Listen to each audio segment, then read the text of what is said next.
and welcome to Varn Blog. And today we have a panel to discuss the recent DSA convention and its import. We are here today with a massive panel, so I'm going to let them introduce themselves, and I'm going to get out of the way as they do so to hopefully talk about different tendencies and stuff that come up in the DSA. So everyone will tell me their name, what their local chapter is, and anything else that they need to bring up if they have caucuses or slates they were supporting, and if they do any media related to the DSA. And now with that, we're going to start. Desiree.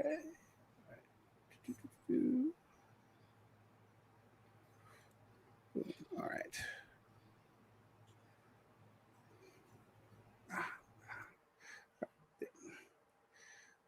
Right. This is the largest panel I've ever ran on one of these things, so we will see how we get everybody where they need to go. All right, Desiree, would you like to introduce yourself? Hey, comrades. Desiree Joy Frias, she, her. I'm part of the Bronx Upper Manhattan branch of the New York City chapter of DSA, and I'm also a co-host on New York City Revolutions Per Minute, which broadcasts live on WBAI 99.5 FM on Wednesdays at 9 p.m. All right. And Paul.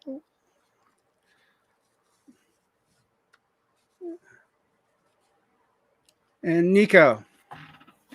Hi, I'm Nico. I'm a DSA member at large. I'm based out of Virginia. I'm associated with the Class Unity Caucus. Don't really have anything in particular to plug, although you can check out my writing at Palladium on my blog and stuff. All right. And Adi.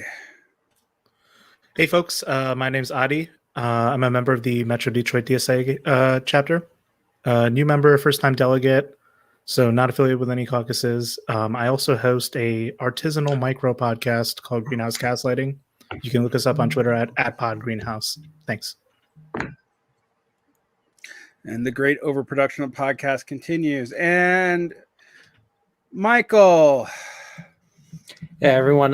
Michael Harris, he, him, Cape Cod chapter of the DSA. I want to just say quickly that everything I say is a reflection of my personal opinion and not that of my chapter. As someone that put that in the bylaws, I wanted to make sure that I followed through on my own changes. So, and no caucus. All right, and Jeff. Hey, my name is Jeff Barrois. I am coming from New Orleans, and I'm a member of the Collective Power Network. I am also the host of a show on the radio, WHIV-LP New Orleans 22.3 shows called Good Morning Comrade. You should check us out on twitch.tv/Good Morning Comrade radio.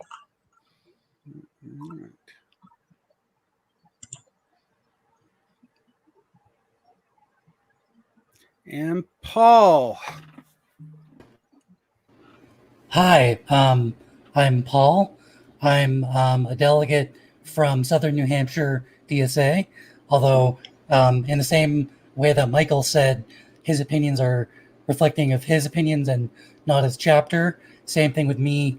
That said, I am a supporter of Marxist Unity Slate, technically not a member, and I have a history podcast that's semi-defunct, but I'm a creator in search of an audience, you could say.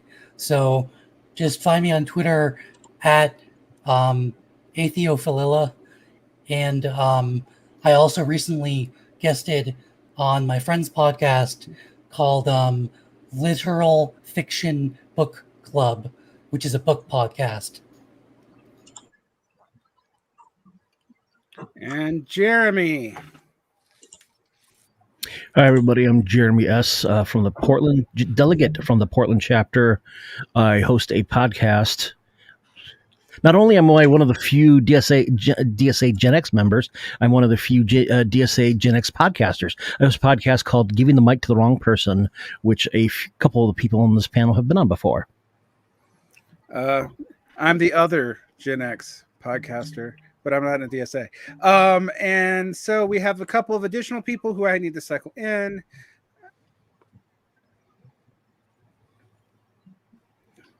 Tyler. Kia ora all. I'm Tyler, based in New Zealand, a fellow traveller of the Emancipation Network, I suppose you could say. I thought I'd weigh in today with some outside international perspective on the DSA, given that there's still something that comes up in discussion here in New Zealand among the socialist left. I obviously don't have any media related to the DSA, but if you want to check out what I write, put all my academic stuff up on a blog called The Ice Block.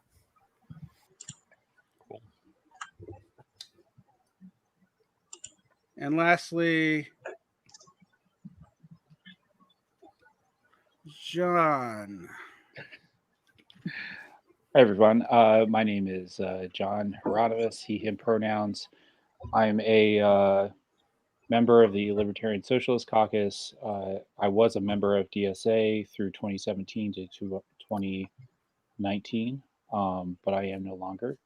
I'm here on Southside Chicago. I'm co-chair of the University of Chicago Labor Council. I'm a nurse and steward, National Nurses United, and also an organizer with Tenants United Hyde Park Woodlawn, which is our neighborhood tenant union. And I don't have any media to plug, but you could always build my online clout and follow me at Parsons Hangs on Twitter. All right. And last but not least, we're going to have Matthew come on. And Matthew. Hey everyone, Matthew. I'm from Madison area DSA, and I'm a co-chair of YDSA at UW-Madison. I wasn't a delegate to this convention, but I've been following it closely. I'm part of the group that drafted the Marxist Unity Slate proposals, and I'm an editor at Cosmonaut Magazine. All right. So I'm going to start us off with the first question, and we're going to go around starting with Desiree and then going through Paul, then Jeff, then Jeremy, then Ani, then Nico, then Matthew.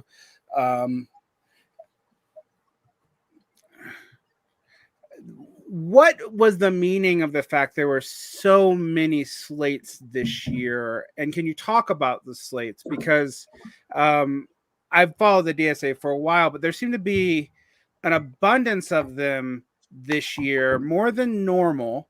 And I get the feeling it has something to do with reorienting after Bernie Sanders, but I'm an outsider, so I can't really adjudicate that. And we'll start with Desiree's answer.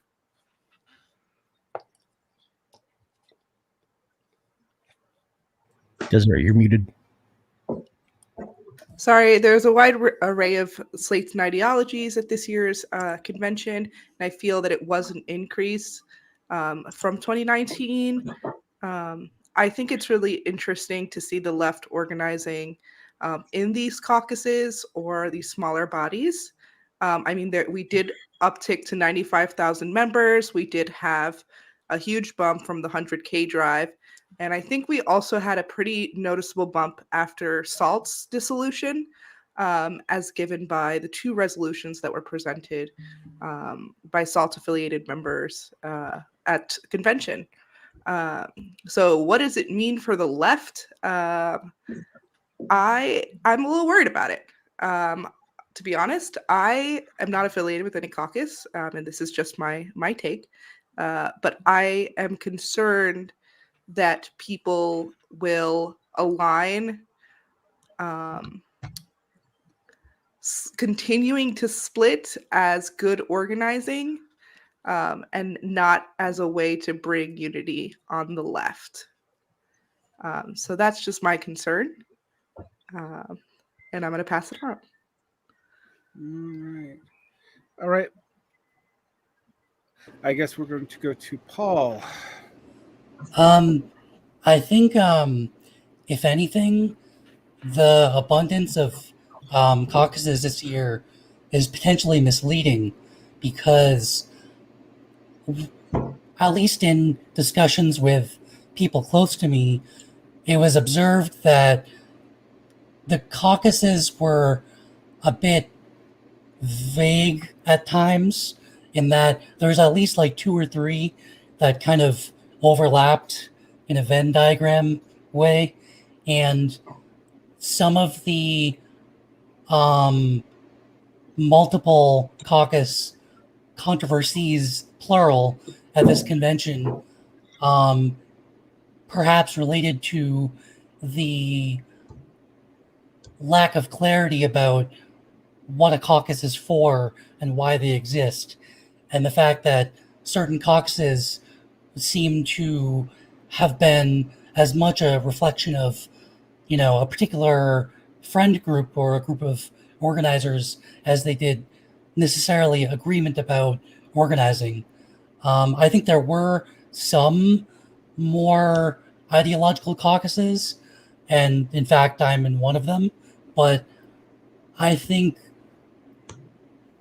I would say it feels different from certainly 2015 when there was one caucus, different from 2017 when there was maybe 2, and different from 2019 when there was several. It feels like perhaps the abundance of caucuses doesn't mean as much politically as one might think.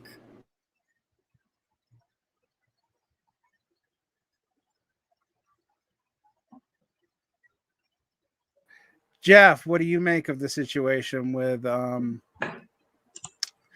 the caucuses and the slates? I haven't heard a lot of talk about this, about the number of slates yet either. Sure. So, just to really quickly talk about the number of caucuses, I don't detect a particular increase. Class unity is sort of new on the scene, but for the most part, especially when it comes to formations that have put forward members for the NPC, the names are still the same. The caucus that I'm a member of, Collective Power Network, didn't endorse any. Well, we had endorsements of people, but we had some of our former members constitute in a slate called Renewal, and much of their sort of approach was, in my opinion, at least, in agreement with our project in CPN of building a national organization to take a 5,000 member DSA from 2015 before Bernie and turn it into a nearly 100,000 member organization, and sort of like, how do you navigate the structures that currently exist and hold the whole ship together, essentially, which I think is an interesting thing because we're in a significantly different place than we were 2 years ago as far as DSA is concerned. I think in 2019, one of the things that you saw was caucuses emerging for the first time, and there was almost a I don't want to say it was like completely and totally combative, because I know for a fact that there was a lot of people that were making agreements and deals to build some level of consensus. However, I think that there was a level of sort of like development in that, at least there was prior to the past week or so. That actually I think is very positive. I think that we're sort of like moving beyond like rank factionalism into, okay, we have these different tendencies within the organization. How do we work together, as opposed to like who's gonna have complete and total supremacy here, is sort of my take. All right, Jeremy. Yeah, I think I was a delegate in 2019. I think my take on the number of slates and what's the plural of caucus anyway? Caucuses, I guess. Yeah, seems boring. Just that, I don't know. It just seemed like a way of because we do have big tent organization. It seems like almost like especially for the slates, like a way of just identifying some sort of like grouping or whatever of people's branding exercise, I guess. Some of the slates this past week where you got your renewal slate, your Green New Deal slate, I think Bread and Roses, which is also a caucus. They had one, and I know that one of the other caucuses, Libertarian Socialist Caucus, I don't know if they had a slate, but they definitely had members they were endorsing, I guess. So as for like a big picture of what it means for the org, just that, it's, I don't know if things are like necessarily hardening, or this is kind of like showing where like the cleavages are, but it's I guess maybe one of the previous panelists says, it's kind of almost like a little bit of a reorganization going on here in the burnout era. All right, Audie. Yeah, many good points made up by everyone else here, and I can't speak for some of the historical divides. I can only go off of what I understand. But if people are saying it's the same number of divisions, and that's fine. I'm pretty new to DSA. I joined this year, like pretty much a few months ago. So I'm not too familiar with how all the slates work. I'm only now understanding what all the little dramas and beefs are. But to me, it broadly seems to be a kind of ham-fisted attempt at trying to make a claim at what the scope of DSA is and should be. And that's a discussion that I don't think anyone in any chapter has had yet, or it's one of those things that is happening privately, but has not happened on a chapter level or on even a national level. And it's one of those questions it's necessary to figure out, but I'm not sure if the slate model is the way to go about it. But that's all I can think of for now. All right. Okay. And that leaves Nico. Hi. So I guess first I should clarify that I'm mostly just speaking in my capacity as an individual, and all I'm authorized by the caucus to say about the convention is that we're happy that our proposals for child care for all and bilingual translation got passed, which was great. In general, I think that DSA has always been divided. It's gotten more divisive as it's gotten bigger. Part of that, I think, is just having more people involved, and the lack of the communication itself is so diffuse and decentralized. So a lot of how people learn about what's going on in DSA is in like these little chat rooms and Slacks and what have you. So I remember in 2019, it was dizzying, all the slates and caucuses, and I couldn't keep track of it. I couldn't keep track of exactly what was going on when I was at the YDSA convention. I think it was 2018, somewhere around there. And I was a delegate there. But there's not much of a solution that we can have at this point. It comes from caucuses or slates and that kind of stuff. It's just a result of that inherent division. I think that I hope.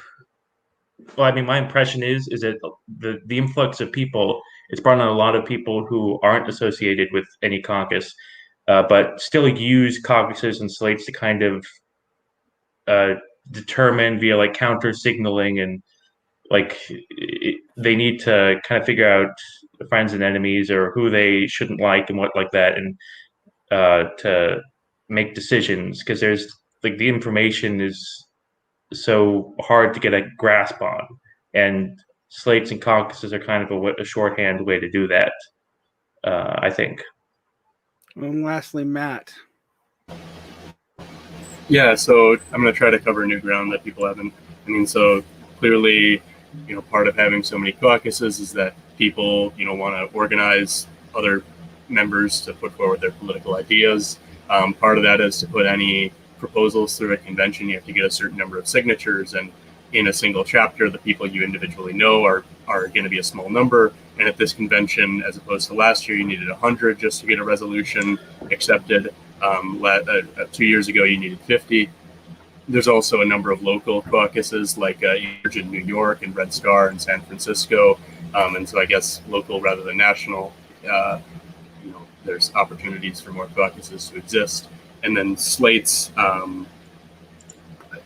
caucuses put forward slates for their NPC candidates.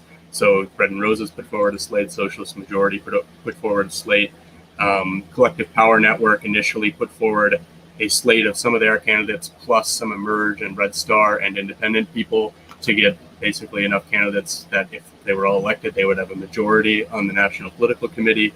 But after the split in Collective Power Network, it was some former members of Collective Power Network plus the two independents that formed the renewal slate. So it was sort of independent people seeking the leadership rather than members of caucuses anymore.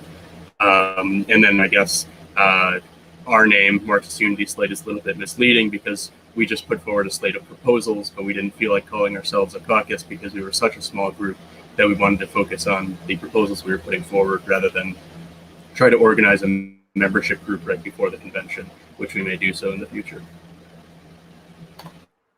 All right. And lastly, actually, Michael.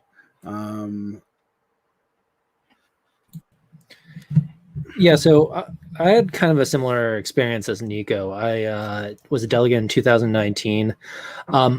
For me, it's interesting because I come from a backwater part of the DSA. My chapter is really small. Like caucuses and slates haven't touched us yet. So from what I get, there really hasn't been that much of an increase in slates or caucuses. And I'm not sure how much of their presence really exists outside of Twitter. It seems like a lot of delegates are kind of come here for the first time. They don't know what's going on and just have to try to pick up things, which is also, where slates and caucuses come in general as like this way of getting into these information networks. So personally, it seemed like outside of what happened with CPN and what happened in Portland, I think this convention was actually far less dramatic than 2019 is generally my take.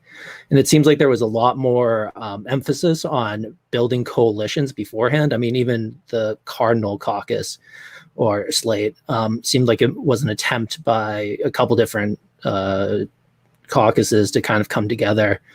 And so in some ways, to me, it seemed like we're actually really trying not to be as factional sectarian as before. How successful that always is, you can kind of see. But I think that generally it seems a little less contentious than in the past. All right. So I have a few things to say about all that. There's a couple of threads I want to pick out. One is the DSA's relationship to, frankly, collapsing Trotskyist organizations, of which the DSA's membership has ballooned around two of them. First, the ISO, and now SALT. We'll get to that in a minute. Second, there seems to be a kind of disjuncture between local DSA organizing and national DSA organizing that manifests in both the caucuses and slate issues where people's perceptions may be somewhat varied, but also in things like what the DSA is for and how its funding goes. For people who don't know, 80% of DSA's funding goes to of the base dues go to the national, 20% goes back to the locals.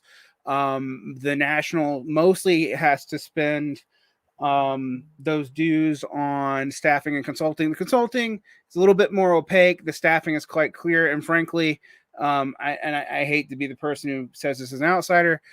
Your fees may be too low because your national doesn't have that much money despite that fee structure.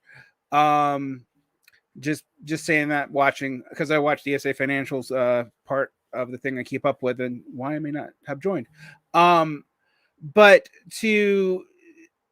there's a lot of different things to pick out in that. So I want to focus in on where do each of you think the DSA should be oriented after the Bernie period is now over, particularly since you've seen a return to growth. Like there's a massive explosion in growth between 2015 and 2009, right before 2019. It stalled from 2019 to 2020, and then you've had a pickup again, a significant pickup again in the last year. So in one sense, it seems like an organization that is struggling to figure out where it should be oriented. In another sense, it's obviously successful in growing. So, where should the orientation be? What should this growth be for? I guess is going to be our next question. I'm going to start us off with Adi, the newest DSA person, and probably has the least baggage. All right, I'll try to make this as useful as possible for everyone. And it's a tricky question, right? Because the question of what should the left in America do is one that's very hard to answer. And we're all migrating or evacuating from more toxic previous associations. Like I used to be a Democrat, and then I found my way into the left. I didn't really join DSA up until like 2021, where I'm like, okay, I should start to be part of something. And that's unfortunately where a lot of this growth is coming from, is a lot of us are coming in and we want to be told what to do, or we want to feel like what we're doing is adding up to something. But the question of how to go about it, the question of what it is we're trying to do, is still being answered. And instead of this being like a permanent revolution, it's a permanent back and forth. It's tricky. It's tricky how to go about it. And what you would hope for ideally is that people are just working in their local spheres, and that will in aggregate create the environment for more top-down change. But from what I can say is that there needs to be a kind of focus on consolidation of identity, of ideology, however you want to look at it. And by identity, I mean more so like, what is it that we all believe in? What is it we're all trying to push for? Because again, as a Big Tent organization, it's good that we all have different backgrounds and baggages, but we're all kind of like, not to bring up a Disney movie here, but like that scene in Finding Nemo where all the fish are trapped in the net and they're trying to, like, you have to get them to push in one direction. That's the tricky part in this. And that has to come without leadership. So that's where I think we're at. And trying to just focus on getting us all in one direction, that's really the only thing we should try to focus on. I hope that's sufficient. All right, Nico. So going along with the question of what DSA should do, I feel like this is related to the the caucus problem and the massive expansion that we've seen. Because growth is obviously very important to no matter what our objectives are, and I think that most of the serious people involved, with a few exceptions closely associated with the Democratic Party and NGOs, would agree that moving towards a party framework is very important, regardless of how you want to get there, because there's lots of open debate about that. The trouble is that we have, I feel like there's a dichotomy between kind of the cranks of the organization, like me and a lot of the people who might be here, who are very familiar with like Marx or some other very serious theorists, and those who and apply that by trying to organize like centrally or like caucuses, like at least some of them that are emerging now, have that are getting more centralized structure and more serious. The locals kind of have this there's that constant refrain that while the DSA overall might be very milquetoast, but my local is very radical. And a lot of times, I think that radicalism can be a bit performative, although regardless of what good that a local is doing on the ground, because there are a lot of good things that locals have done, whether electing candidates or mutual aid stuff. But I think that what DSA needs to do in order to get its act together is create some way for us to reach a mutual understanding of what our mission is, in that like the party like the ideological apparatuses of the DSA are very immature. Nobody reads Democratic Left, nobody reads Socialist Forum. These things are meaningless to us. We actually have to have some kind of apparatus that does have meaning to us. All right. And Matt. Yeah, so similarly to Nico, I think that the orientation of DSA ought to be to become an independent socialist party. There are many debates on how that can be done among the people who have that as a goal. But I'd say that part of that is figuring out how we can actually use our ability to get people elected to actually independently espouse our politics. We adopted a national platform at this convention, but both measures that would have sort of added more discipline to the way that our candidates behave, Resolution 38 and Amendment 5 to Resolution 8, both Amendments 5 and 6 would have included measures like that. And so the question of we have this platform, we endorse people, but how do those two things relate to each other, and how do we make sure that we're not just endorsing progressives with rose emojis and are actually endorsing people who are standing on a genuinely socialist platform and independently espousing those politics. There's the ballot line debate, but this is an even more fundamental question of how do you even make sure that people who are running on whatever ballot line are DSA people, are socialists who are beholden to the organization. And I think that those are some of the things that Marxist Unity was trying to introduce. This convention has rejected any measure that had to do with that. So I think it's going to be a long sort of struggle within the organization to figure out what we're actually doing here. And I don't think the status quo can hold. I think we have to move in that sort of direction of democratic discipline. All right. Michael.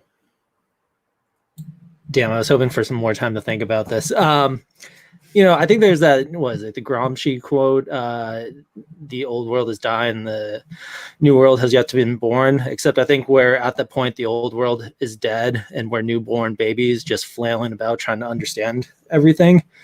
I don't have any real answers. Personally, especially after Bernie, I've been a socialist basically all my life, but after Bernie, I really had to go back and rethink, what's going to work. Because in a lot of ways, it seems like we're trying to do what socialists have done throughout all of history. And we're here now, in almost a completely capitalist dominated world. And I don't have necessarily a good answer for how we should orient. I think in a lot of ways, we just have to be careful that we don't fall into the historical traps. And I think the strengths of the DSA being multi-tendency, being very much committed to multi-tendency, is that we have ways for people that aren't necessarily radicalized in the beginning to come into the organization. I know my chapter has a lot of baby socialists, a lot of people that are maybe Bernie-crats, maybe even a little bit to the right of Bernie, but left of Warren. And so it's how do we manage to maintain a socialist identity while trying to basically rebuild a left that's been dead in the United States now for a long time. I'm sorry if that doesn't really answer it. I think that there's just a lot of hard questions, and we just have to try to avoid the pitfalls of the past. So the dead left since the 1920s. Desiree, your turn. So where does DSA go from here? We're at 95,000 members, but we have people, but we don't have money. And a lot of people criticize me when I start talking from a scarcity model. But you know, you got to be fucking realistic. Sorry if you're allowed to curse on here. You're totally allowed to curse. All right, we're not on the radio, so a congressional campaign is $11 million on average. If you're unseating an incumbent, if you get the delightful privilege of doing so, 95% don't, you're going to need to raise more than that. And that's about $1,500 a day, depending when you start running. So yeah, we don't have money.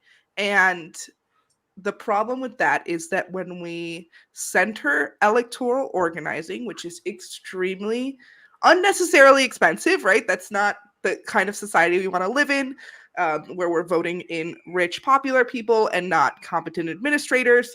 But that's what we're working with here. So how do we unseat the... Oh. No, continue talking. That's an Okay, accident. yeah. How do we unseat the Democratic Party within the next 50 years? We have to take their power from the bottom up if you're going to center electoral organizing. So you're going to run for dog catcher, you're going to run for school administrator, you're going to run for municipal seats in every rural and small town across the country, and you're going to pay about $20,000 or less, and you're going to win these seats. And then next year, you're going to run more. And the goal is of electoral organizing in DSA should be to have more socialists in power year after year after year. And the issue will be is that the majority of the time, we're going to have to run on a Democratic Party line. That's just the reality of our current political organizing. But I do think that landscape is subject to change. But electoral organizing can't be our only focus. We have to meet the material needs of our neighbors and our comrades through mutual aid. We have to support labor strikes across the country. DSA should have gotten way, way more involved in the Amazon Bessemer strike. And now that it's being clear, what was clear to most DSA members, that Amazon interfered illegally with that, the results of that election, DSA has to be backing up the workers in getting a recount, getting them recognized. DSA members should take rank and file jobs when not available. They should organize their workplaces, and DSA should be giving them the tools and resources to do that. So electoral is not our only way out because it doesn't fully address the issues that we're fighting against in a capitalist society. All right, and that means we are turning the corner to... Can I speak on this, actually? Yeah, go ahead. I'll turn to kind of Jeff, and I'll get to Paul in a minute. All right, sorry. But yeah, one of the things that I wanted to address on this sort of situation that I hadn't really heard other folks talk about is that one of the sort of shortcomings that I sort of see in the organization, and I say this with love as a proud member of DSA, is that one of the approaches that we take to particularly labor organizing is a strategy called the rank and file strategy, which I, in principle, very much agree with. The idea that you need to be organizing workers at their sites, and you need to get people into jobs with unions and things like that. That's great. However, I don't see a particularly coherent national strategy within DSA beyond that. Sort of along the sense that how do we bring workers into unions, and how do we identify which workers which of our members within DSA are already members of unions, and how do we sort of assess where we're at presently and work from there? That's critical in a certain, and I think that provides, as Desiree just pointed out, a less expensive, I suppose you could say, a less extremely unnecessarily costly theater upon which we can start to take, developing our power through unions and building the working class through that. And then I guess another sort of theater that, or not, it's not even a theater, like a dimension within DSA that is almost like it feels inward looking, and it feels a little bit sort of like navel gazing, but like how do we organize ourselves geographically internally, because we have a lot of locals, a lot of like really great, fantastic locals that are doing fantastic work. And, there's often failure of those locals to cohere within, state boundaries. So in Louisiana, I'm really proud that Louisiana, Louisiana DSA is like becoming a thing. At the last New Orleans convention, we actually voted to pursue a Louisiana DSA project where we would essentially bring in several of the local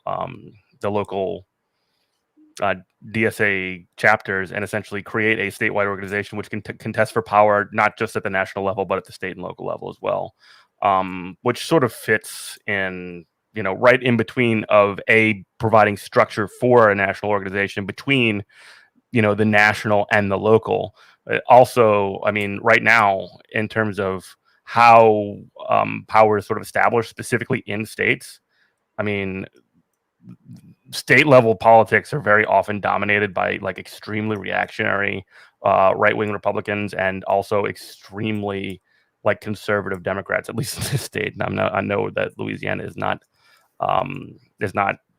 unique, especially not in the South. But so I guess the 2 points that I would say are regional organizations or statewide organizations. I really don't care which, and we really do need to develop a more specific strategy towards how we address labor, and that needs to happen through our Democratic Socialist Labor Commission. Okay, Paul, and then we're at Jeremy. Okay, so Paul. So, I've been thinking about ways to answer your question. And forgive me if I'm going to, well, I'm about to talk a bit about history just because I'm a history nerd. And the more I've learned about history of the left and of the US, the more my views have shifted. So a lot of the caucuses, you could look at the caucuses as each caucus takes a different historical period as its inspiration, just as a lot of existing left groups are defined by which period they look at most fondly on. So, for example, when DSA was originally formed, we were formed in the 80s, looking back at the 60s, and a lot of Trotskyist groups, including the ones that recently collapsed, like Socialist Alternative and ISO, they specifically look at 1917 in Russia. But what I want to talk about is the inspiration that inspires me when I think about the future is 100 years ago, approximately, in the United States. I think about the Socialist Party of America as not just something in our direct past, but a potential way forward. Now, what do I mean by that? The Socialist Party of America was interesting because it was huge. It was larger than DSA, but it approached strategy in a way that sort of rendered the typical debate between reform and revolution almost moot, because it was an independent socialist party that ran independent candidates, that had hundreds of elected office members, but the reforms it won were, for the most part, explicitly aimed at enabling more than just reforms, enabling revolution in the future, at least as I understand it. I mean, I you may have heard of Eugene Victor Debs, and I take a lot of inspiration from that period. And so when I look at DSA, I think in the long-term future, an organization that, you know, has a program like the SBA's, that has institutions like the SBA's, you know, clubs, societies, different things you can join that are not part of it but associated with it, and that sort of gets away from the confusing arguments of the past 50 years by going prior to that in order to go into the future. I'm really influenced by a piece of jargon that I have to say. I like something that's called the strategy of patience. I'm not going to define that because if I did, I would ramble on endlessly. So suffice it to say, I think a lot of DSA's problems as we exist now would go away or be transcended if we were more like the Socialist Party of America in like the 1915, 1920 period. All right. And now I'm going to ask John from the Libertarian Socialist Caucus, but not the DSA, to comment. I'm still wrapping my head around the fact that you can be in a caucus and not the organization. Okay, go ahead. We're trying, you know, one of the things that I helped pull together when I was in Libertarian Socialist Caucus, which came out of internal debates inside of DSA, was our dual power strategy document. And a big part of that is building parallel power structures and figuring out how to organize in spite of like the, you know, existing power. And so there's been, so to make a kind of like, try and make a metaphor, it's like thinking of, you know, DSA's inside outside strategy. There's people who we have a lot of affinity with who either were in DSA at one point and decided DSA was no longer a place where they could pursue their political ideas and build the kind of project that they wanted, either because of local conditions in their local DSA chapters or because of just their conceptions weren't lining up with what DSA was. So to long story short, we, after the 2019 convention, as an organization, we decided to let people join Libertarian Socialist Caucus or rejoin Libertarian Socialist Caucus after they had left DSA. And a lot of this kind of comes down to is like, what is, I think I had mentioned in the chat, like there is a history of all this stuff. And as much as I would like to wave a wand and be able to go back 100 years and get back to the socialist politics, the labor politics of America circa 1910 or 1915, that's a thing that we can't do. And we have to figure out how we're going to relate to each other and to the world in a way that is concerned with building power. And part of that is understanding how the proximity to centers of power within, say, the existing Democratic Party, the existing labor movement, can have an effect on what is and isn't possible within a DSA chapter.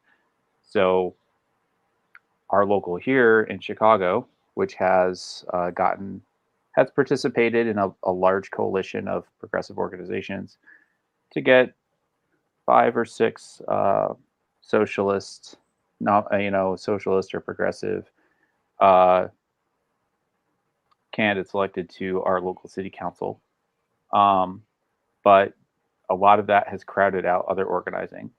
So trying to get thinking about what does power mean? How do socialists build power? These are questions that within DSA a lot of times don't get really asked or go unexamined, especially when things like NGO jobs, political staff jobs, union staff jobs are kind of tied up in one's ability to kind of like mobilize what can oftentimes be basically a free pool of volunteer labor for different campaigns. And so when we're talking about engaging with the labor movement, engaging with workers, workplace struggle, engaging with tenant struggle, engaging with mutual aid, how are these things being used either by working class communities or people who are have a material interest in them, those kind of efforts unfolding in a certain way. So, and that could mean that there was, I believe, some sort of controversy around the Essential Worker Organizing Committee being a springboard for someone to build a union staff career, NGO staff career, or one of the lead organizers for the New York State tenant reform package effort that went through in, I think, 2018 to shooting down or organizing against a resolution at this convention to push for DSA chapters who have tenant organization as one of their things that they do, to hook those tenant organizations up with an existing network of autonomous tenant union networks. So that'd be the ATUN. And so, and that person who put those recommendations out, their job is, they're part of an NGO that does tenant advocacy.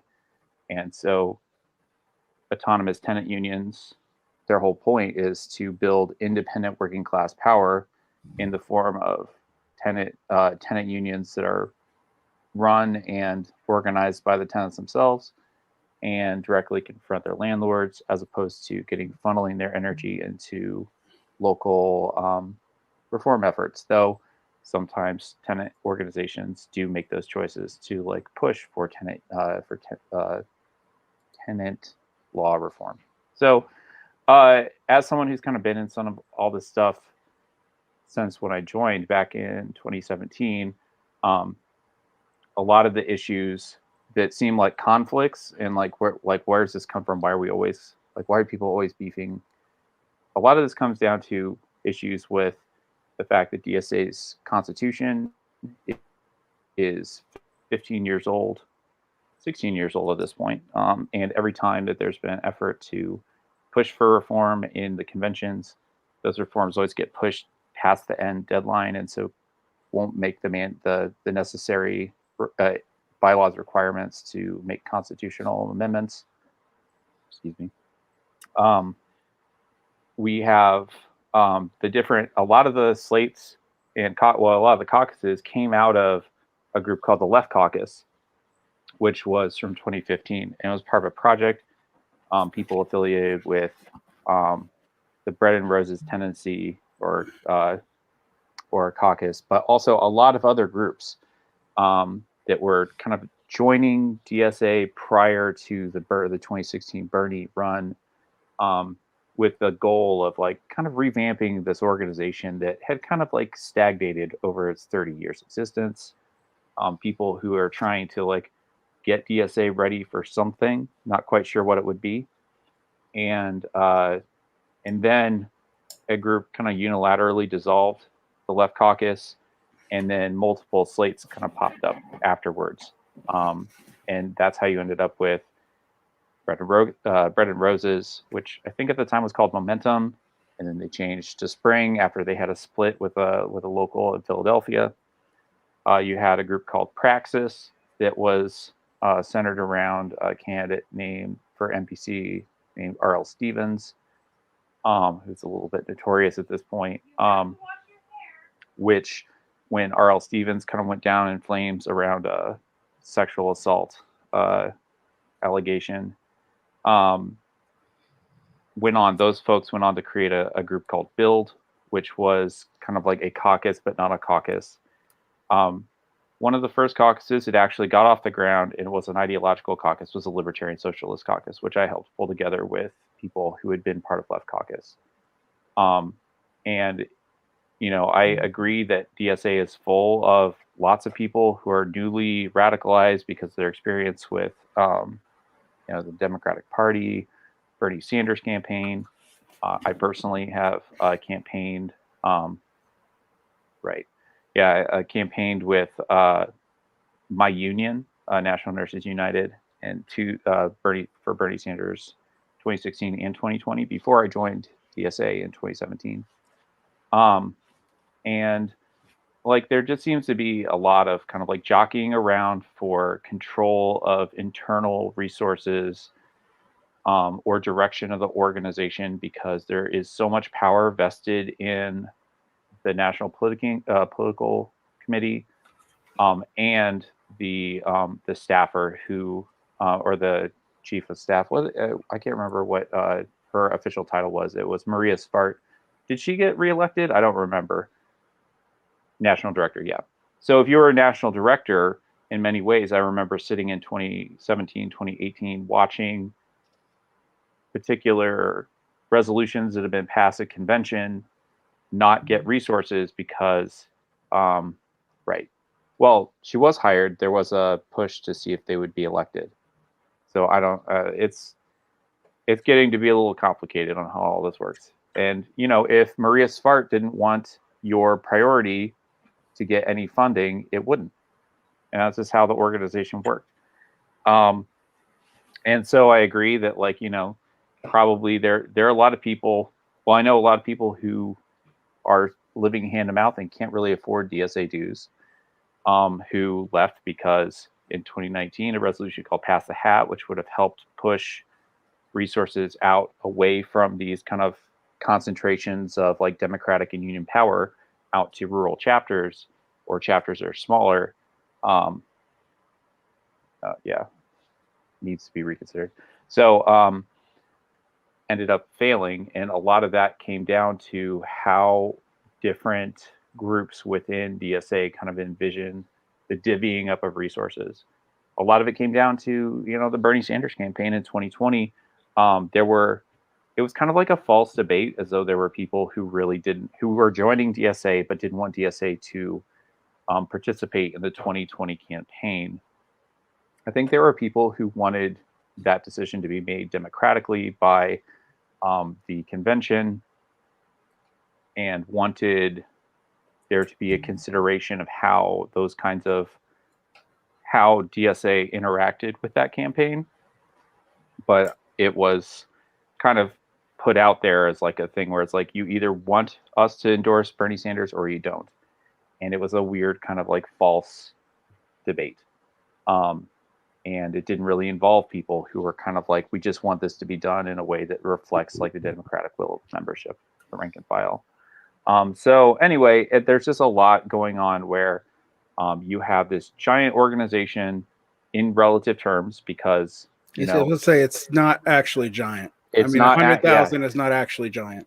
100,000 isn't actually giant, and then the percentage of people who are actually active showing up at general membership meetings or working group meetings is a fraction of 100,000 people.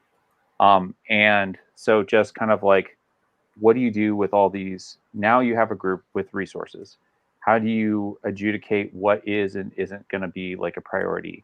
And then, how there's a class dimension to how DSA is organized. Like there was just numbers released of the number of people in DSA with like postdoc degrees or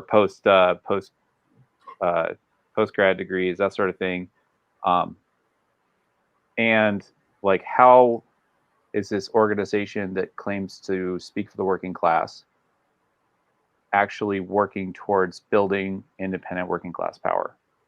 And I think that there is an issue around how folks in DSA kind of decide what their priorities are. And there's been a lot of talk about like electoral priorities, electoral politics on this particular call. And that's frankly what a lot of DSA does. and there are kind of questions about from within like the Libertarian Socialist Caucus, Communist Caucus, some of the other groups. It's like, well, wait a minute, are we trying to build a base of working class power? Or are we trying to get people elected on the theory that those people getting elected will somehow flip the switch that lets the working class organize itself? And the priorities keep going towards this. Let's get people elected first, and then the working class base will organize. And the question becomes, is that an accurate reflection of how power works in America? And is that like a really accurate reflection of how we're going to, if you are a Marxist, do you believe in the self-activity of the working class? Like, do you believe that like the working class in itself, for itself, what is your understanding of the working class? That's a huge question. And how you understand that is going to have a big effect on what your priorities are. So anyway, I'm going to, I'll leave it at that. But there's a lot of history from Occupy to where we're at today. And it feels like we've kind of come through an arc, and Bernie Sanders' 2020 campaign kind of was the end of something. I don't know it's the end of everything. I don't think that at all. But the question becomes, where do we all go and what do we do? And how do we get the kinds of working class institutions that we need that are going to fight for, the kind of changes that we need to save the world? I've got 2 kids. I'm really concerned with what their life is going to be like. And I want to make sure that like we have the weapons that we need as workers to like actually like fight and win. And I'm still concerned that we don't have that. Okay. I'm going to let our New Zealand friend talk when we talk about international issues, which I'm going to get to in a few minutes. I also am not forgotten Jeremy. I'm going to let him have the last word in a second. I just wanted to bring in a couple of things from the chat that I do think needs to be mentioned. This one's from the Twitch side. This is streaming on 3 different platforms. I'm actually trying to follow about 5 different conversations at once. So forgive me for this, but the Twitch side says that we do need to recognize that there are dues waivers that are part of the DSA due structure, and it's not very hard, and they're pretty generous on it. I think that's fair. Another thing that got brought up about the pass the hat was fiscal unclarity, which I'm a little bit more confused on. I would say the other issue that came up as Maria Svart is hired by the NPC. It's a little weird. Part of the structure. It's not unheard of. That's like the way most capitalist city councils work or school boards work. It's also not ideal. And I can say that because I can say what the hell I want. So I'm going to let Jeremy talk, though, on the question of DSA orientation. And we're going to start with Jeff on the next round. And we're going to talk about the international issues that came up at this convention as kind of turning the conversation so that we stay within, 2 hours. We will be doing a debriefing where some of you will be invited to come on and talk freely with me about this, and when I will be probably a little bit less nice, to be honest. Jeremy, your go. God forbid someone critical of DSA is allowed on the Varn vlog. It's never happened before. I don't know. I think my attitude about where the entire org should go next is actually I think I share a lot of sentiments with previous panelists. One of the things that I think really needs to happen is because there's always going to, I think part of it, there's always going to be an electoral element because, we're Americans, and politics is the thing that elected officials do in either state capitals or the national capital. So people always want to be somehow involved with that. But it's one of those things where I think it would be similar to something like Desiree brought up earlier on. It's kind of like shifting the focus so that we don't continually throw a lot of money at national campaigns when I think we'd get a far bigger bang for our buck when we do things like get candidates in say like nonpartisan races, or even like work on things like ballot initiatives. Like in Portland, we just passed the universal preschool thing that was a large campaign builder, and we managed to get it through back in November, but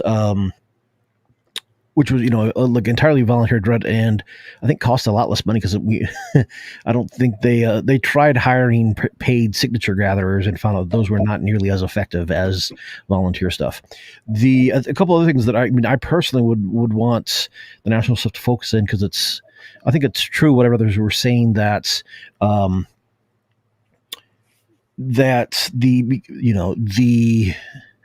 that Bernie arc kind of was a particular era, and it's almost a thing of like, okay, well now that's done, and as the great Jane McAlevey said, no shortcuts. It's kind of a thing where, like, yeah, that was a Hail Mary pass, to quote I think Dan Bessner, that was his metaphor too, but it's like a thing of like, okay, well, we no longer have this big unifying national campaign, candidate campaign to rally around. We're going to have to build, the harder way in a lot more local areas. A couple of other things that I do think would be worthwhile doing is tenant organizing, or especially like mutual aid, both in terms of just like you have the locals, but also either state or region wide. I mean, I'm out here in Portland, which means we have been, we're not only do we have to worry about, say, earthquakes and Nazis, but we have wildfires now that are now a thing, where plenty of cities on the West Coast now get blanketed with smoke every once in a while. So we now have to worry about how do we scale up and kind of build a movement with be able to helping folks out, and even like learning how to better handle logistics among ourselves. And that is about all I have to say about on that for my unfocused commentary. All right. A couple of things came up. A lot of people feel like the director, as a manager of staff, and should not be a politicized position, and that ironically, it is more accountable to the NPC because they are hired by the NPC. I would say the first opinion is pretty valid. Whenever you're dealing with something that has both a staffing and a political issue, you have to weigh the differences between the two. And that the second issue is, it's counterintuitive logical, but there are studies about school boards that indicate that actually is not the case, of accountability being held to by hiring because of the relative independence and separation of the staffing and political unit. Okay, so there's a whole lot that I said about that. I'm on camera. You're bringing. Okay. Now I want to talk about the international stuff, though. I just wanted to respond to some things that are being said in the various chats that I'm watching. The DSA left the Socialist International, I think in 2016, 2017. Can someone get me the year? It's quite a long time ago now. The reasons why the DSA did that was actually, I think, sound and somewhat wise. There are criticisms within the DSA itself, particularly from Morgan Dowdy out in New Orleans, because I talked to him about it when it happened. Jeff, you may have been familiar with this. There wasn't another international org for the DSA to join to be a truly internationalist organization. One key event that I personally think is interesting and somewhat important, although I don't know all the implications of, is the DSA voting to pursue membership in the Sao Paulo Forum, correct? Correct. Yeah. Which would at least tie it to the organization that coordinates a lot of the various groups around the various pink tides, waves, whatever you want to call it, in Latin America. which would give the DSA at least some orientation towards internationalism on the two continents. So in our hemisphere, kind of feels a little bit Monroe Doctrine, though. So I can see that criticism. I wanted to ask the panel, one of the interesting problems that the DSA has is that with any political or organization that is electoral, it is necessarily methodologically limited to partially in what it can do within a nation and within a national politics. And so the international element can often get left behind. Furthermore, there aren't a lot of viable internationals for the DSA to join. To be fair to it, the Socialist International is, well, it's gross for the reasons why the DSA left it in the first place. The various Trotskyist internationals are all tiny. There is no Comintern anymore, and there hasn't been since World War II. How does the DSA handle its international orientation, and how should it handle it? And is this move towards joining groups like the Sao Paulo Forum, at least regionally, a smart move? Does it reek of anything tying to our Monroe Doctrine local colonial past? Is it necessary for international solidarity? There's a whole lot of different ways you can take that, and I'm going to start the panelists here. And I'm going to start with Michael. Damn. Okay. Well, I'll try to give the hot takes. I think it is a Monroe Doctrine issue. The DSA is imperialist, and we're just going to ruin it. No. So for me, this question is interesting in the sense that I am deeply anti-nation state. So for me, the DSA's orientation, I think we're asking kind of the wrong questions. If the question is just about the Sao Paulo Forum, from what I've gathered, because there's a little bit of a critique of our convention that we really don't have time to debate issues. We leave ourselves like 30 minutes per item, and it's just like, it's hard to kind of dissect what things mean. From my understanding of the Sao Paulo Forum, it seems like it's a fairly neutral in the sense that there's a lot of different ideological organizations in it.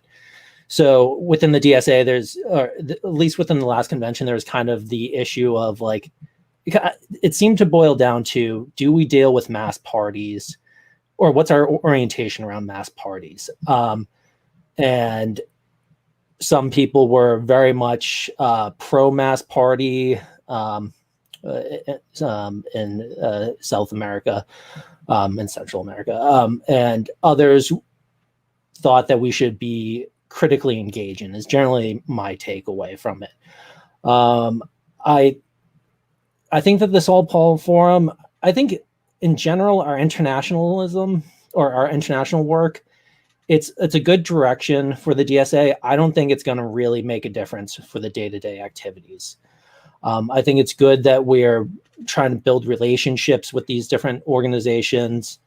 Personally, I think that we need to have like a critical distance, maybe not critical distance, but we need to be able to have a critical take on everyone. I mean, if you go back and you read like any socialist, they're always critiquing everyone. I was reading Rosa Luxemburg critiquing the Bolshevik Revolution, probably perhaps the most important revolution and ever for socialists.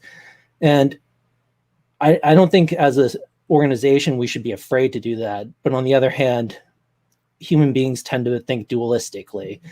And do you want to have like a critical take of Venezuela while the United States is putting sanctions on it? I can understand that take, because then it could seem like we're helping, U.S. imperialism. I think there's a lot of hard questions for the DSA. I think personally, again, I think that we're not really answering deep questions of what internationalism actually means. And I say this as a person that wants a universal, cosmopolitan world without borders, world without nations. And I think that question just is completely off the table.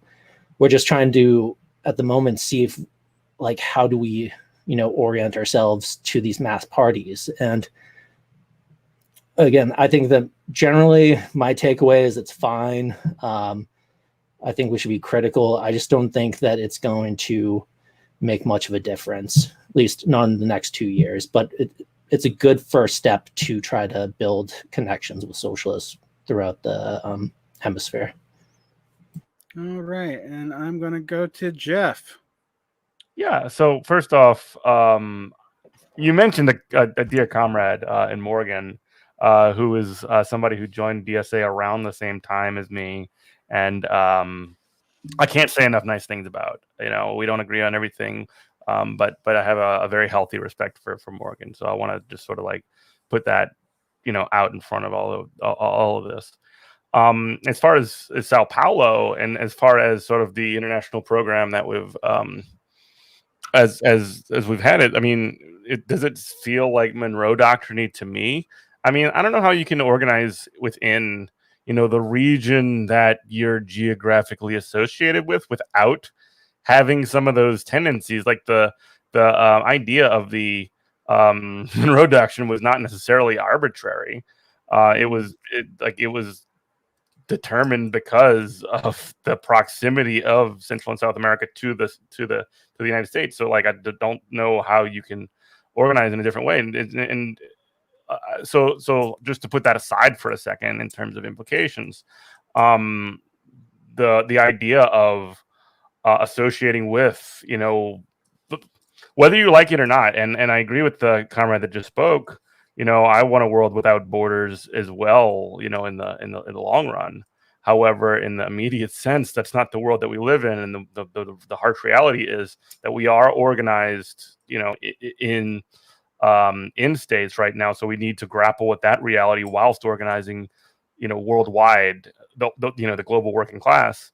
And so we have to navigate those dynamics. And so as such, you kind of have to, if you're going to be, it doesn't just have to be, the Sao Paulo Forum. That our internationalism, committee does a lot more than just that. We have an international secretariat. We have committees on every continent to sort of broadly reach out. But this was the first concrete step that we've taken. It was primarily done because opportunities arose and connections existed. So I think that this is something that's a very, very good first step. I can understand the idea and the feelings that this goes along with the history of U.S. imperialism, but like, I don't know what to say other than like, it's not. All right, thank you. Yeah. Adi, and just so you know, when I put out an argument like that, it's because I predict it's going to come up. It's not because I endorse it. No, of course, and just to say, like I'm just engaging with the argument you're throwing out. Like, I'm not. But I will say personally, I actually agreed with Morgan when he wrote that at the time. The DSA did need to find internationalist organs to join. Otherwise, Morgan's a great. He's very, very sharp. I'm sorry, I didn't mean to interrupt you. I can't say enough. Morgan, I love him. He wrote an article for one of the DSA related magazines like 2 years ago on this topic, and I thought it was quite good. And yeah, so we'll quit talking about our mutual friend and we'll go to Adi. DSA internationalism, how should it be oriented? Yeah, this was a tricky one because I think I was probably one of the few people in my chapter's delegation that was in favor of it. Most folks were kind of just afraid of being associated with Venezuela by association. And it's one of those things that speaks to DSA's kind of hyperfixation on electoralism, or the perception that it's hyperfocused on electoralism, because we still live in an American political system that's tainted by the effects of the Red Scare. And they literally cited that as a reason of why they didn't want to be associated with problematic nation states. But it's kind of my opinion that really, realistically, any American citizen, or for that matter, any delegate in the DSA convention, needs to have a meaningful opinion about any other country other than their own. and the only meaningful foreign policy opinions we can have are to be against United States intervention and against the sanctions system. You know what I mean? And it helps to be part of some of these international organs, even if, like I was saying earlier, it's not clear what the scope of DSA might be in those cases. But some of these parties are, have held power for a while. They have more robust systems of organization and running themselves. And it behooves us to just look at them, even if we don't agree with them ideologically, or even if we feel kind of iffy about them. For DSA trying to grow, trying to make itself more efficient, I don't see why observing it in an international organ is a bad thing. But that's my read of it. So the major critique your chapter had was Venezuela's involvement in Sao Paulo. Pretty much. That's okay. I mean, I guess I should have expected that, but it actually is not something that this is where I'm so steeped in left brain crap that I forget how other people think. Matt, you're up. All right, yeah. I supported Resolution 14. I don't think that the Monroe Doctrine objection really applies. The general anti-imperialist bent of the Sao Paulo Forum, I think, means that by joining it, we're standing against U.S. imperialism, not with it. And I think, we can only apply to it. It's not a Marines have landed on the shores of Santo Domingo type thing. I mean, we can apply and then they can accept us if they want us there and they can reject us if they don't. I don't think it's, an intervention of sort. I do think that there is a sort of tailist attitude that many people in DSA have toward, say, the Workers' Party in Brazil, which I think is a pretty rotten party overall. But there are also multiple member parties in every country that has a member in the Sao Paulo Forum. In Brazil, PSOL is also part of the Sao Paulo Forum. In Venezuela, the Communist Party of Venezuela is also a member. And then in Argentina, there's like 8 affiliates or something. So it's not like we're solely tying ourselves to particular governing parties by joining it. One critique is that the Sao Paulo Forum is not a particularly deliberative body, and it doesn't produce decisions that have a lot of effects on the actions of its member parties. I think that's a legitimate critique, and it's a problem with it.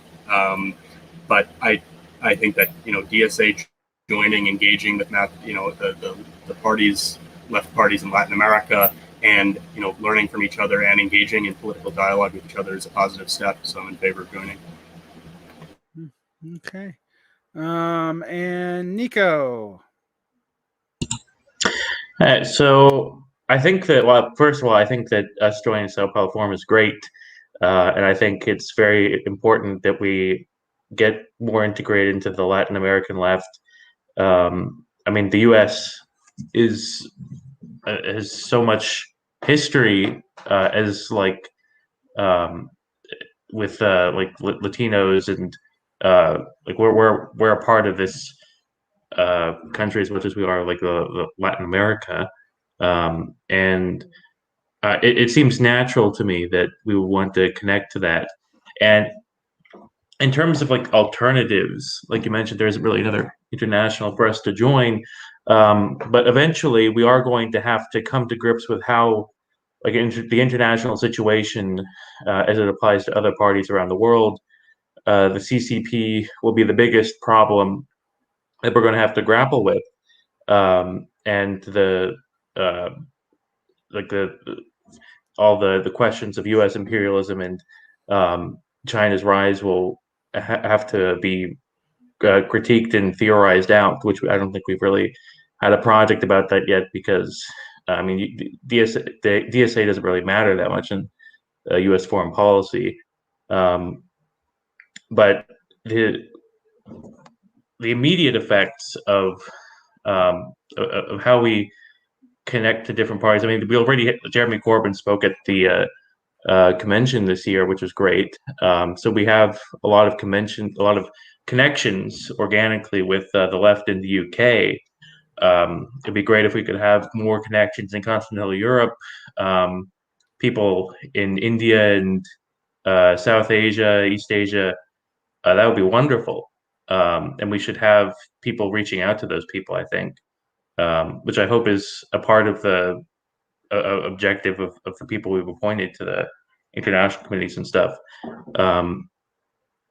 I do. I had some point, but yeah, I hope that the Class Unity Caucus, we had a proposal for amnesty in the U.S. and one of the reasons I think like that's so appropriate, like we have to start thinking about like in terms of a theoretical project, like what our biggest what the most important relationship the U.S. to Latin America is, and that is like we're not like treating new citizens from there as hostile, new people from there as hostile, allowing them to be integrated into our society, but also developing, fixing the uneven development in the Western Hemisphere, and coming up with both theoretical ways, like theories of development to do that, and how we can affect U.S. policy to do that. But the biggest problem in the Western Hemisphere is that uneven development, and we're going to have to grapple with that as we grapple with international relations in the Western Hemisphere. All right. Okay. And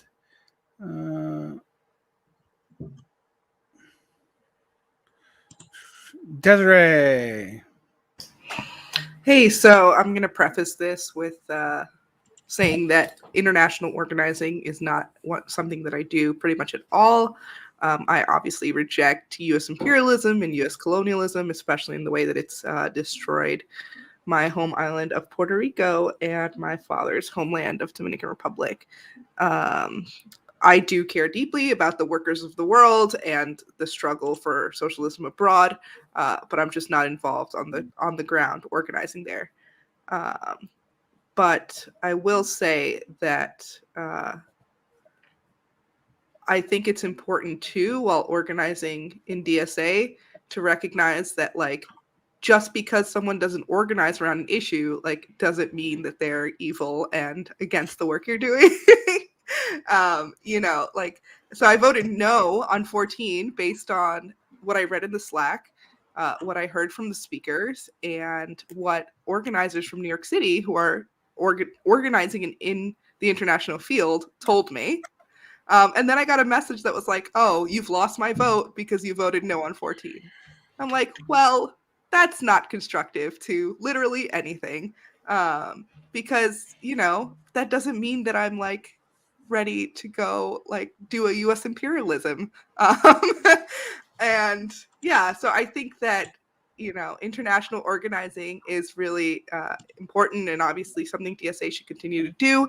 I don't know what that direction should be, but it shouldn't be used as a way to further divide ourselves or to go after other organizers. Okay, thank you, Desiree. And lastly, Paul. And then we're going to have our New Zealand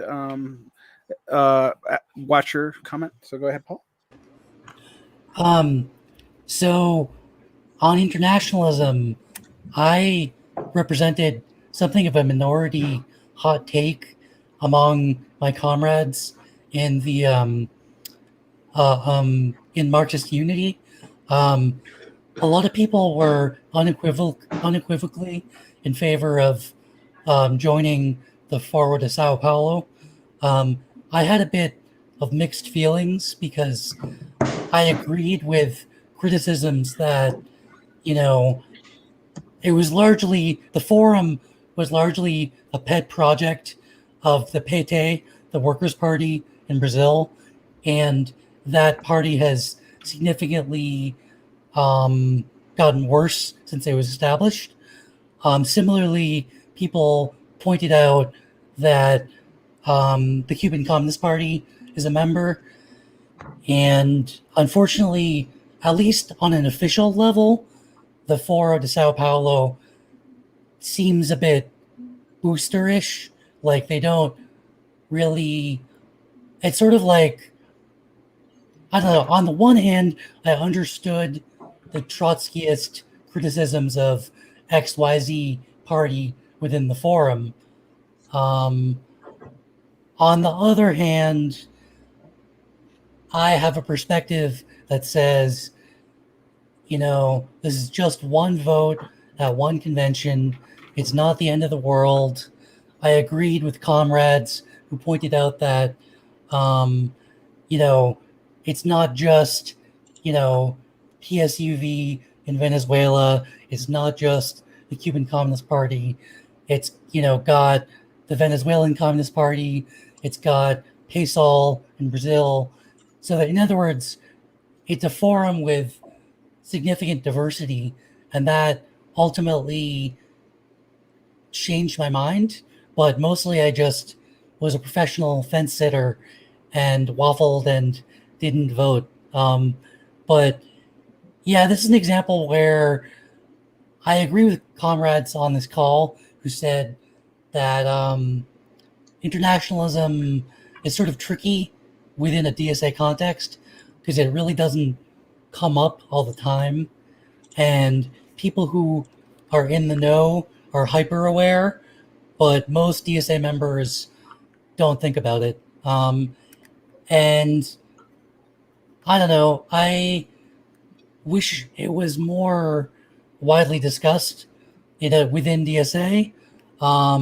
I don't think it's a life or death issue, and I am more or less satisfied with the way the internationalism thing turned out.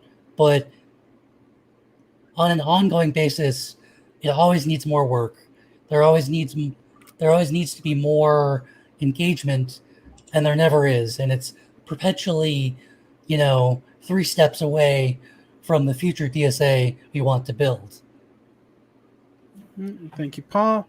And let me get you here. And we're now going to add Taylor from New Zealand, who's came to talk to me about international issues. What's your response to what you've heard today? Well, I've got an hour and a half now worth of notes sitting in front of me. So I've got a lot of things that I could address, but sticking just to the international side of it. One thing I will say is that over the coming few years, more so than has been the case for probably a couple decades now, I do think that matters of international competition are going to be more important domestically within the powers that are doing the competing, the US included in that, of course. And in that respect, I do think having some kind of international association in the Sao Paulo Forum kind of makes the most sense in terms of any existing international, is probably for the better, even though I don't particularly care for many of the organizations associated with it.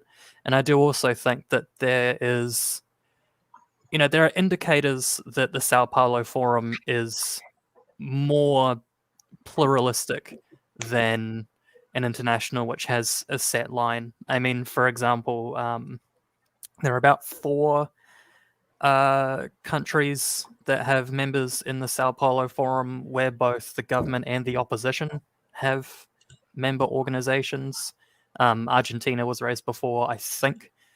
Also Bolivia, Dominican Republic, and I think there's one other one that has both member organizations in government or in coalition with government, but also member organizations that are part of the opposition, which indicates to me a greater degree of pluralism that you would find in any Trotskyist International or the IMWCP, for example.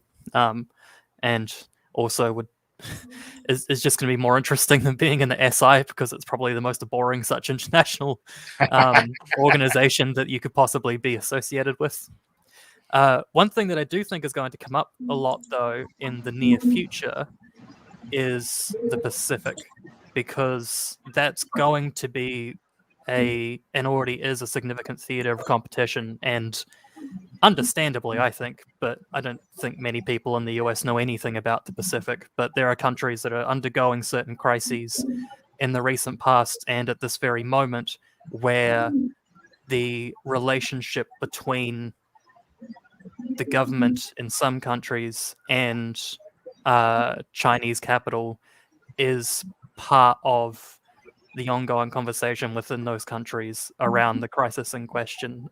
Samoa, which is currently undergoing a fairly significant constitutional crisis right now after a hotly contested recent election, and also Fiji, which is in the midst of probably the Pacific's worst coronavirus outbreak at present. Both being the chief ones that come to mind, but there are other ones as well. So I do think that probably more so than Europe, which was raised before, and parts of Asia, which of course more connection is kind of always better.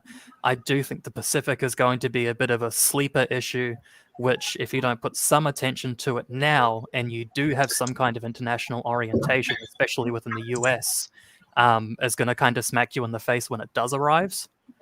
I have plenty of other notes here, but I'll leave it at that so someone else can speak. All right. Well, I will. Taylor, will you join us on the after call? We're going to take about a 15-minute break once we finish this panel, and I will be running an after call. Would you like to join to say some of your notes there?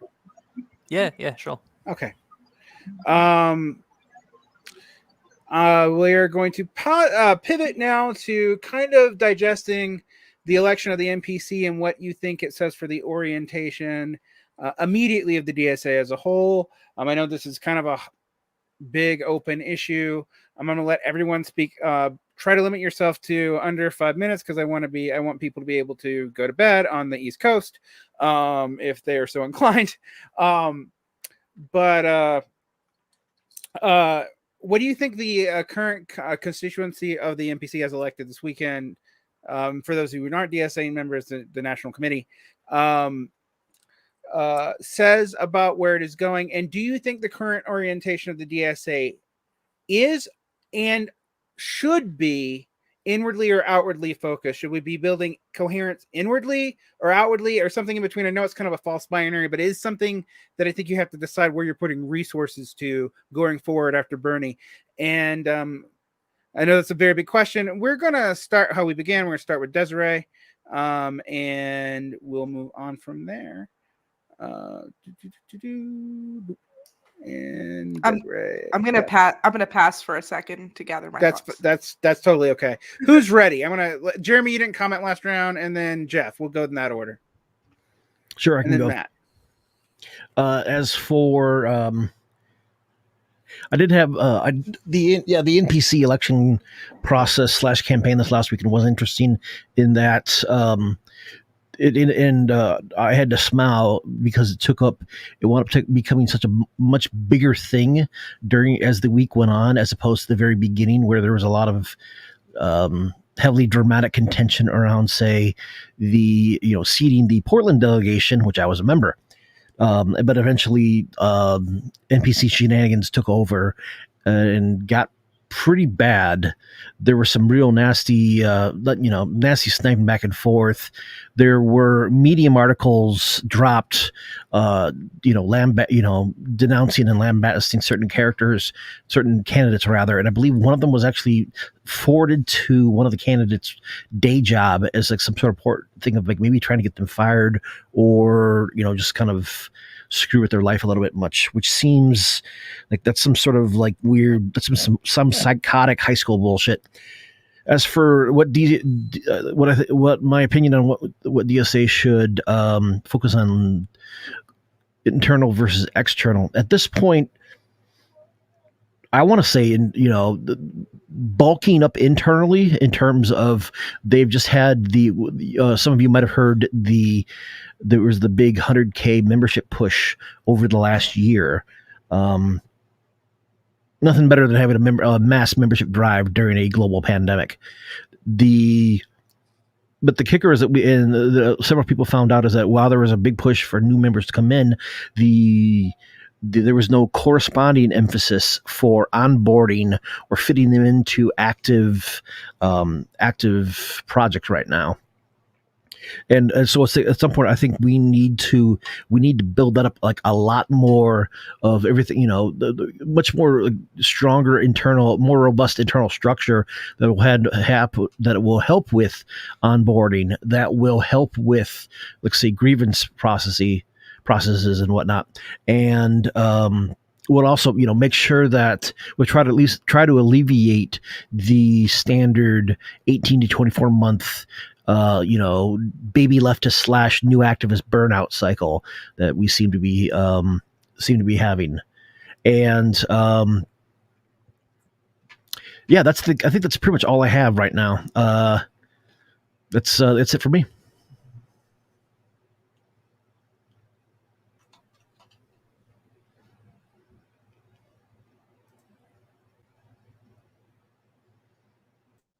Did we lose Varn? I think we might have lost. I'm back, and now Okay. Nev. So I guess to sort of like think like what are the next steps for DSA, and sort of like what are the sort of questions that we should be having. Like I appreciate you saying that, like, should we be inwardly focused or outwardly focused, and sort of like calling that a bit of a false dichotomy is I think accurate, but also like which one has to be more than the other. And I think in order to take steps, we need to know where we're at. But if we just take forever and only think about where we're at without ever taking any steps, then we're functionally useless as an organization. So, I mean, like, my take is there needs to be a full assessment of what our capabilities are as far as membership, specifically towards labor. How can we organize ourselves as far as with regional organizations, and what can we do like as far as Sao Paulo, which like I said before, I'm very excited that we're doing. What can we do now to address the sort of like on fire emergencies that we're having, and how can we use that capacity also to simultaneously continuously build power? How can we advantageously address these things, I guess you could say, which is not like I don't have like necessarily a clear answer to that question, but if we can't be like moving forward, then we're not doing anything. So that's kind of like, that's all I got. All right. And we're going to go to Desiree. You ready now, or you want me to go to someone else? Okay. Matt. Yeah, so as far as the NPC election goes, I'm glad that Matt Miller made it on. I think he's pretty sharp on the essential political questions. And then because, you had 20 candidates for 16 seats, who made it on is a little bit less significant than which caucuses weren't able to get all of their candidates on. So, I mean, you had Bread and Roses and Socialist Majority both running slates. Bread and Roses runs 3, Socialist Majority runs 5. Bread and Roses gets all 3 on, Socialist Majority gets 3 out of 5. So they both have the same numbers, but Bread and Roses got all 3. Socialist Majority had 2 that didn't make it on. So, in my view, that's positive, because Socialist Majority is more status quo caucus, whereas Bread and Roses is more party oriented and says they want to break from the Democrats. In terms of external versus internal organizing, every DSA chapter is doing externally focused things all the time, and of course our work is about projecting our politics externally, merging socialism with the working class. That's the point of doing socialist politics. But we're going to have internal debates about what we should be doing externally and how we should be doing it. And I think that means that we have to have a more vibrant DSA press. It would be nice if, Socialist Forum and Democratic Left were more sort of rigorous debate organs and were more widely read among the membership. I'm glad that there are journals like Partisan, Cosmonaut, Tempest, Jacobin to some degree, The Call, The Agitator, The Organizer, all these internal magazines that are putting forward clear political perspectives, so that we can have those debates in the absence of an official press that people actually read. But I do think that those debates are going to happen, and to that degree we need to focus internally. But of course the ultimate goal is externally, because we can't win a majority to principled socialist politics without projecting ourselves externally. All right, thank you. And Adi. Okay, I mean, with regards to the new NPC that got elected, I can't comment on any of the drama or any of the stuff behind it. It's regrettable when that does happen. I hope and pray that the people who made it are the people we need for the moment. And with regards to, focusing externally or internally, it's still tricky, you know what I mean? Because we do a little bit of both with every waking moment.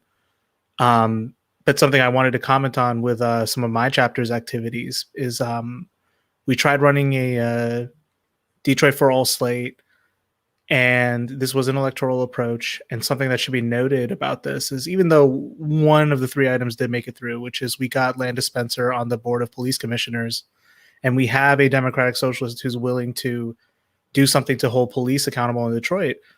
Our choice for reforming the city clerk's office was not able to make it through, and our proposal for a new city charter didn't make it through. And there's a lot of, analysis that still needs to be done on that. But the biggest thing I saw was only 15% of eligible voters showed up in that election. And of course, people will blame it on off-year stuff. But what DSA needs to understand and we need to be able to address more than ever is this atomization, is this removal from the institutions that we understand to be, what is politics in the United States. People have no faith that things are going to change. People have no faith in the people they elect. And DSA, I don't think that it's inherently a doomed or cursed project. You know what I mean? All of us are just like, okay, that's where the people are. That's where the numbers are. Let me just go in and pad the numbers and see if I can do some good. But this level of atomization and alienation and the immiseration caused by our modern state of neoliberal capitalism needs to be addressed, not just at a theoretical level, but in terms of the hurt that people are experiencing day to day. And as long as we can continue to direct ourselves to addressing that, maybe that's the positive direction we can take. Okay. And Michael, let's get you on here.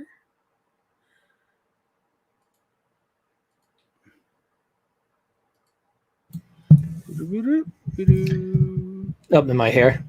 All right. And Michael. Awesome. So the beauty of the DSA is we always do everything and then some. So are we going to do internal stuff? Yes. Are we going to do external stuff? Yes. Are we going to do electoral work? Yes. Are we going to do tenant organizing, union organizing? Yes. We're going to do reading groups? Yes.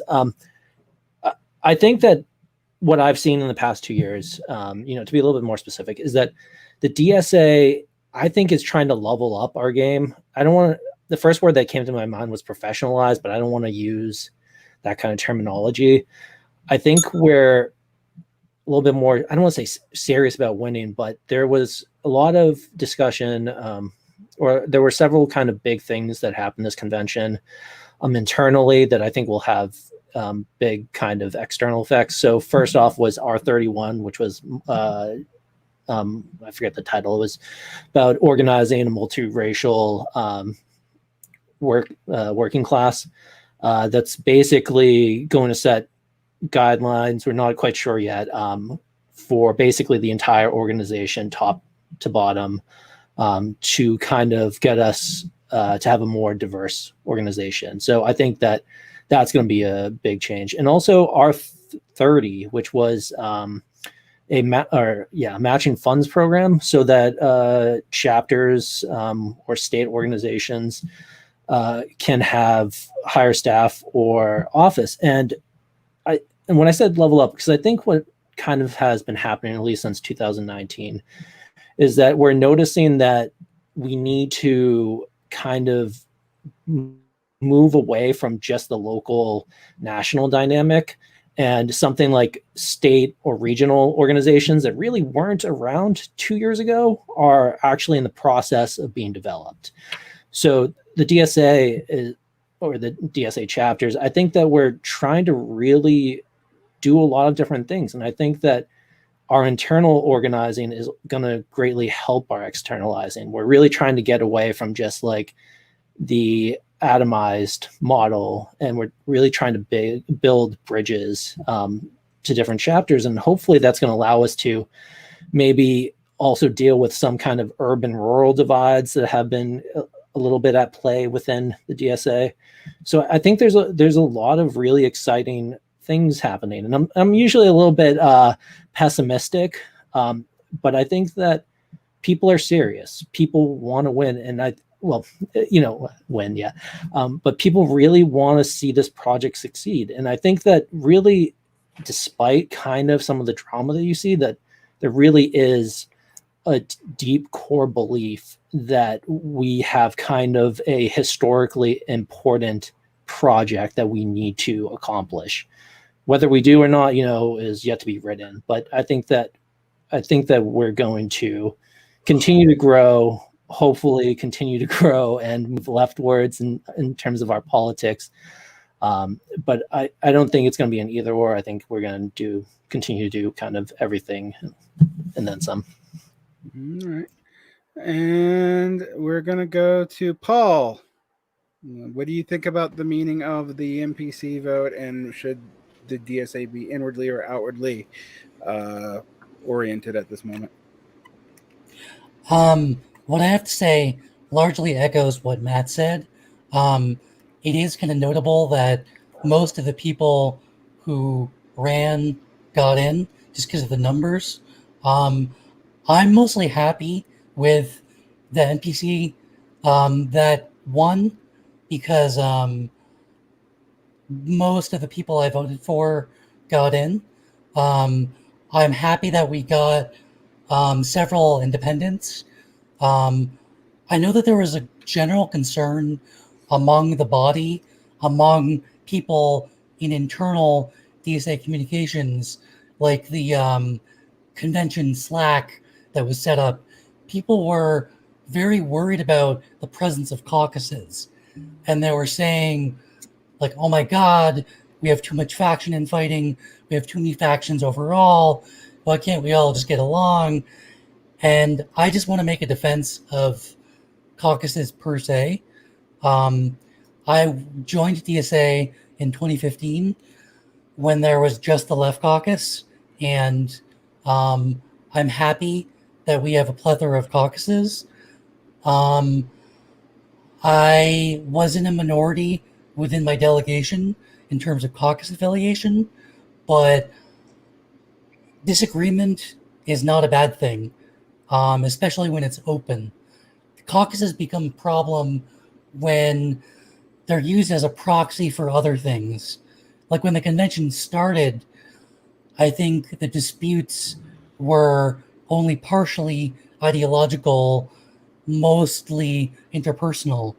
But having said that, I think there are real ideological divisions that I especially saw within my own delegation when we were discussing who to vote for, when we were discussing certain electoral resolutions.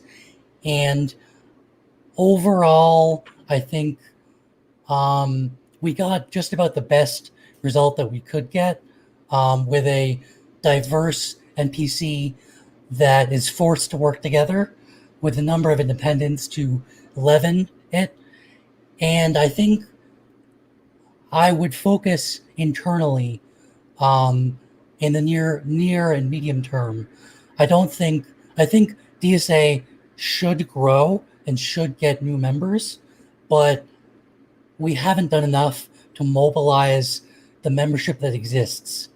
And so I think one of the reasons I'm, a supporter of the Marxist Unity slate, and I'm friendly with other caucuses, is I think we neglect our membership at our peril. I think that's as good a stopping point as any for now. So, yeah.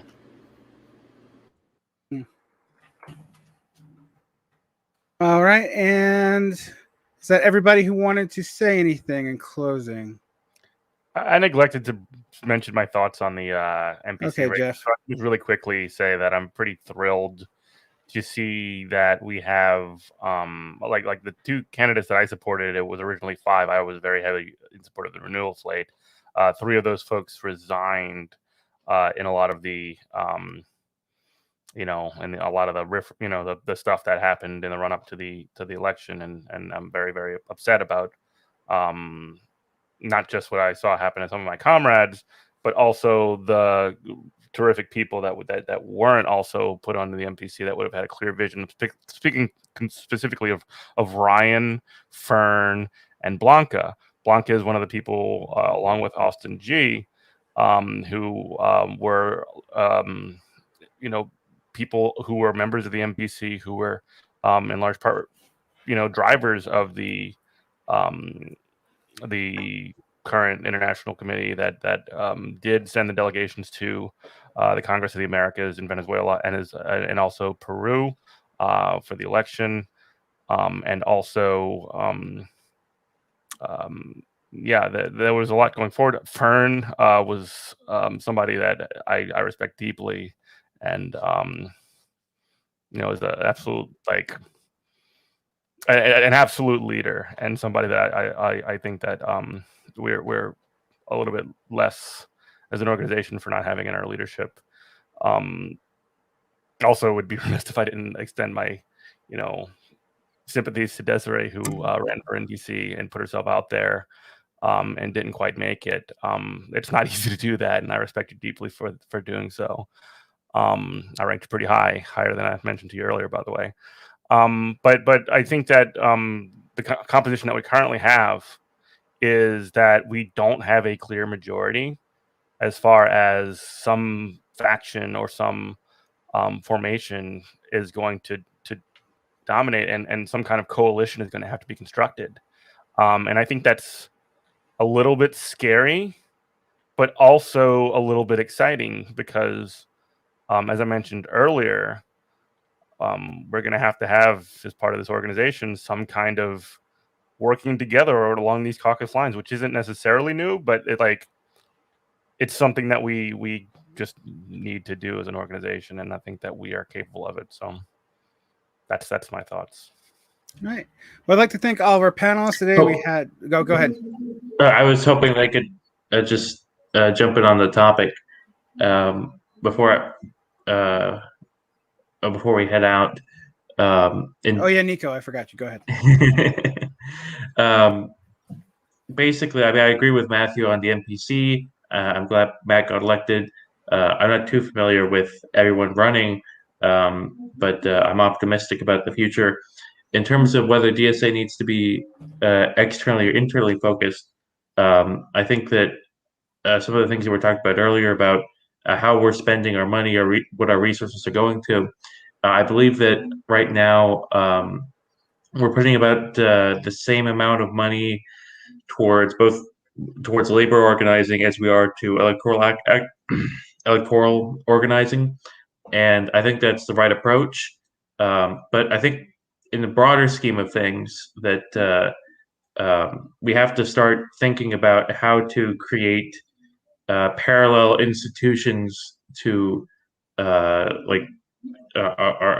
atomized society, so that and we're going to have to do this as members probably. I'm not sure if we're really going to be able to do this as official DSA actions, but we'll integrate this into DSA as we go, about creating parallel institutions of how we communicate, of social media, of basic web infrastructure, and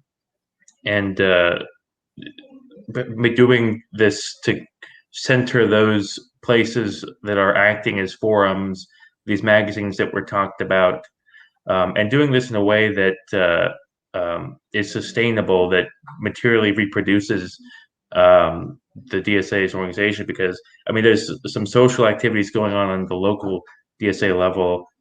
I know Metro DSA has quite a bunch of that kind of stuff, but we need to start doing that nationally and in cyberspace, and because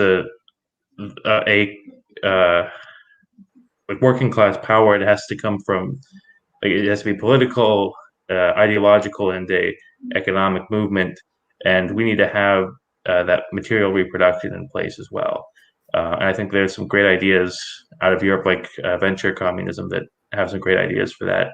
But we should be thinking about those larger infrastructure issues for how to escape our present atomization. All right.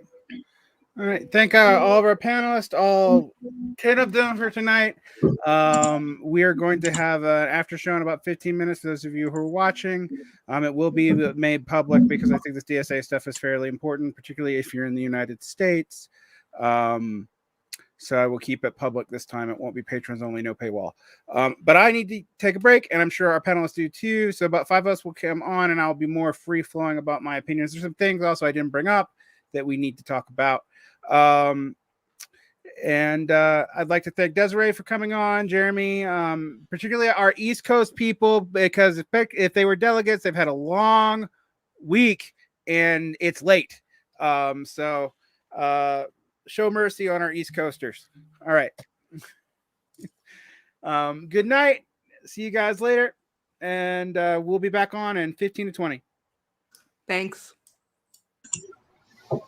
Yep, thanks.